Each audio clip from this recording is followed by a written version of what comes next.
Yo, anaitwa Toto Bad Mario and this is how we do, man.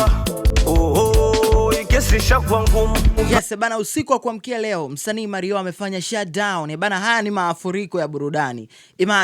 Imagine bro. Sasa kilichofanyika jana kiukweli pale Da Village kwenye show ambayo ilikuwa imeandaliwa mahususi kabisa day 2. Day 1 tuliona mwanadada Gogo alitisha kinoma, na day 2 ndo jana Mario alikuwa headline wa show hiyo na amefanya shutdown. Kilichofanyika pale sidhani kama kuna mtu ana makasiliko, na nitoe lai pia kwa mtu yote ambaye atajitokeza akiamka na hangover akaanza kuikosoa hii show, nimfanyaje?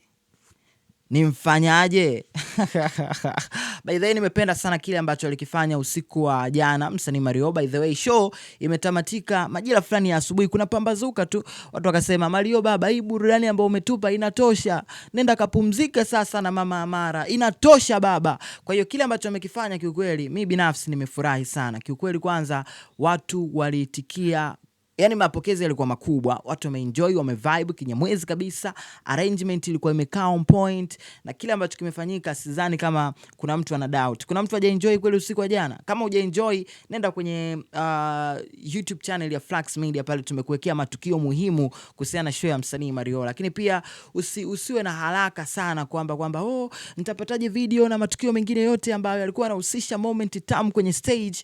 Nipo hapa, ndo maana naitwa Bounce, the number one entertainment content creator. Don't get it twisted. Nitakujuza na nitakuletea pia zile moment tam zote ambazo msanii Mario alikuwa anazifanya usiku wa jana kwenye stage. Sound of Tomorrow.